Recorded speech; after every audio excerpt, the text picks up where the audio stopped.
Every week, someone tells me the same thing. We're just going to wait for the right time. And look, I get it. Buying and selling a house is huge and you don't want to mess it up. But here's the thing nobody tells you. Waiting isn't free. It costs you something. You just don't see the bill right away. In this video, I'm going to show you what waiting really costs Phoenix buyers and sellers right now.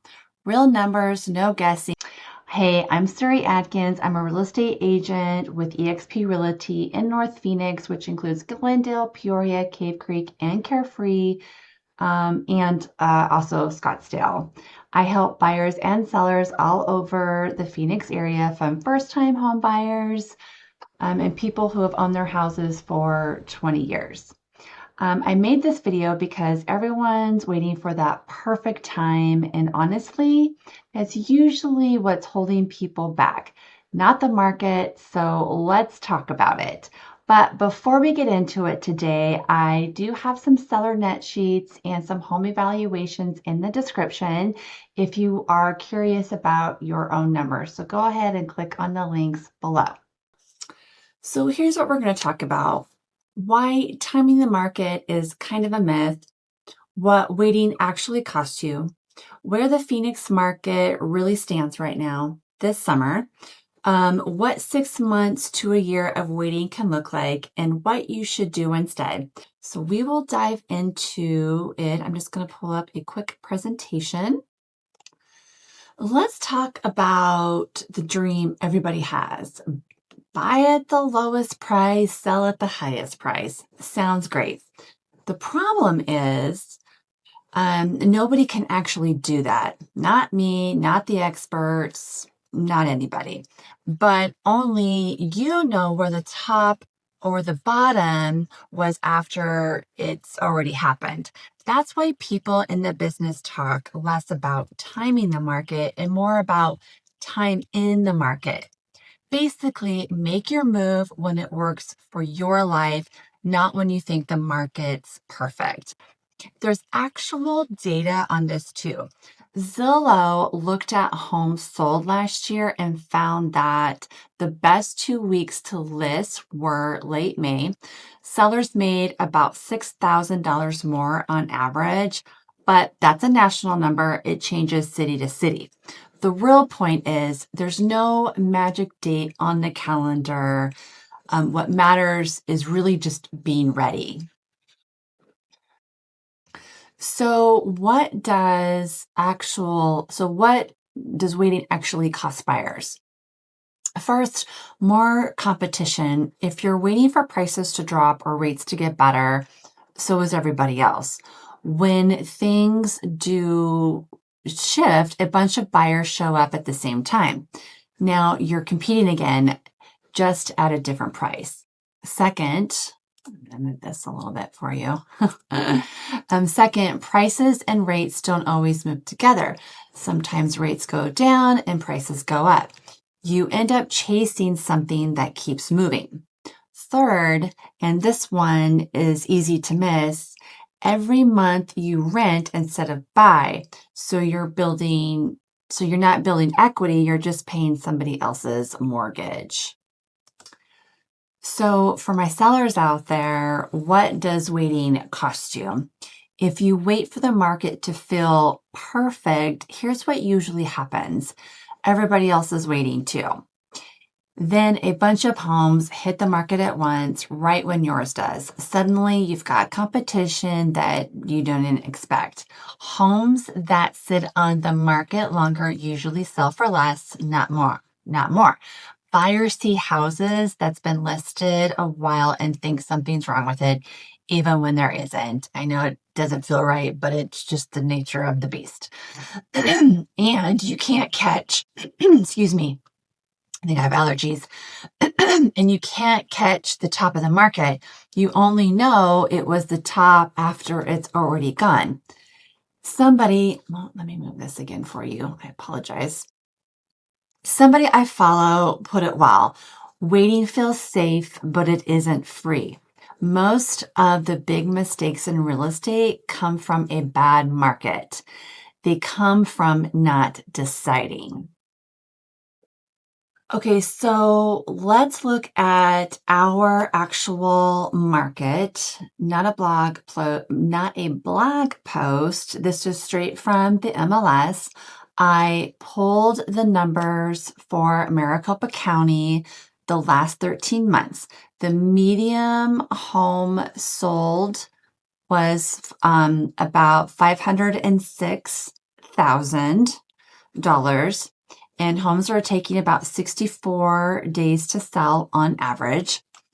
Homes are selling for about 97% of asking price, but only about 94% of the original asking price. That means a lot of sellers are dropping their price before they get an offer. So right now that's about 13,000, or I'm sorry, right now there's about 13,000 active listings. Homes are selling at about 4,000 a month. So if you do the math, that's about 3 months of homes that are sitting. So nothing new has gotten listed. But here's the number that matters the most. New listings are coming on faster than homes that are selling. So about 57,000 new listings a month compared to around 4,000 sales. Very interesting. So more homes are showing up than that are actually hitting the closing table. So that's a real shift that is happening right now. So I find that very interesting, which again goes back to show that we are normalizing to our market. And I've talked about this in a few of my past videos. So what does this mean? More homes are hitting the market than selling. That means more choices for buyers and a little more room to negotiate. Homes are selling for less than the original price more often. That tells me sellers are having to be more realistic with pricing. We're still around 3 months of inventory, which is tight. Historically, that favors sellers, but it's moving toward more balance. One more thing, and that this isn't from MLS, just contents. Mortgage rates are still sitting in the low to mid sixes.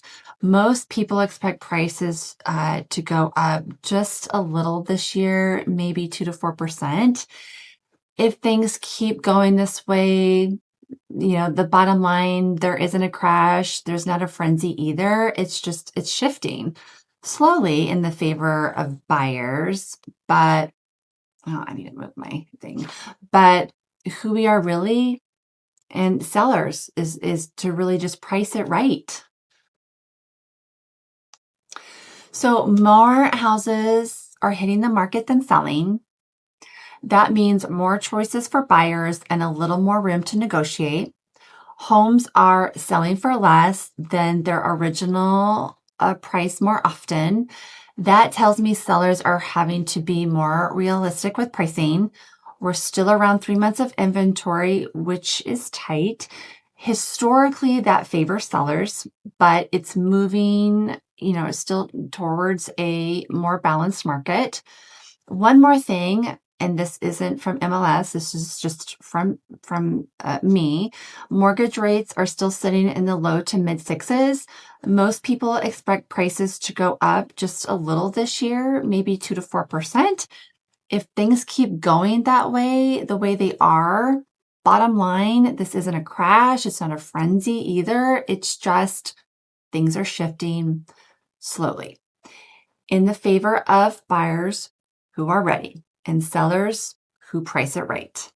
Phoenix does have seasons, even with our weather being what it is. Late March through early June is usually our biggest stretch. Homes sell fast and for good money. Summer slows down because of the heat and people are on vacation, but there are buyers still out there, the serious ones. September and October are kind of a secret, less competition, and the buyers looking are usually looking because they have to move. They're not just browsing, so they are serious. And winter isn't dead here like all of the colder states. We get snowbirds and people relocating all year.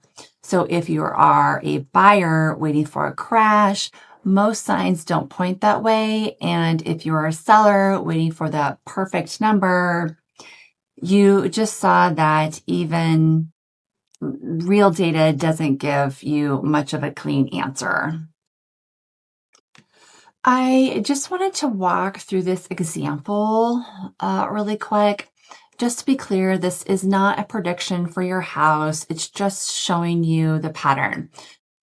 So say you're a seller with a home with a Phoenix median price, somewhere in the high 400s. If you wait a year for things to feel more certain, here's what will cost you. More homes to compete with since new listings keep outpacing sales, a longer time in the market if you list with the wrong time, which usually means a lower price, and a full year before you even get to your next chapter, whatever that looks like for you. For buyers, if rates drop even a little, more buyers jump back in at the same time. That means more competition for the same homes. And every month you wait and rent, that's month's equity that you're not building. And frankly, you're giving it to the landlord. That is why being ready matters more than trying to guess the timing. When you're prepared, you can move at the right time when that right time shows up for you. So if waiting isn't the answer, what is? If you're selling, first, know your numbers. Find out what you actually want to walk away with if you sold today. After your mortgage, commission, closing costs. I do have a free tool that is listed below. Takes a few minutes, if really even that. Second, get a real read on your neighborhood. Phoenix is big. What's happening 2 miles away may not apply to you. You need apples to apples. And start prepping 3 to 6 months out. Pricing, repairs, cleaning up, photos, everything. And be ready whenever you decide the time is right. You can start prepping all of the things. You can pack, declutter. And for my buyers out there, get pre-approved now. At the very least, have some conversations with a lender and have a soft pull with your credit and just walk through the process. But if you get pre-approved, you're going to be ready and know what you can afford, the price point you're at, and know what you already need, and not just what you're hoping that you can get. And when you know your must-haves, you can move fast when the right house shows up. And talk to someone who's actually watching the market every week, not just checking in once a season. And that's what I do for my clients. I can actually set you up with an email search, and it just comes to your email, and you can kind of keep an eye on the market and the houses that are coming through, and you can keep in touch. Here's the bottom line. Perfect timing is rare. Almost nobody gets it. And honestly, you don't need it. What actually works is being ready, knowing your numbers, understanding what's really happening here in Phoenix, not just a national headline, and being ready to move when the right thing comes along. If you're thinking about selling, grab that free net sheet in the description. Takes about a minute, no strings attached. And if this has helped you see things a little clearer, go ahead and subscribe. I put these things out every month, including all of the market data. Let me know in the comments if you're thinking about buying or selling, or you're just thinking about it. If you have general questions, I read every one. Thanks for watching, and I will see you on the next one.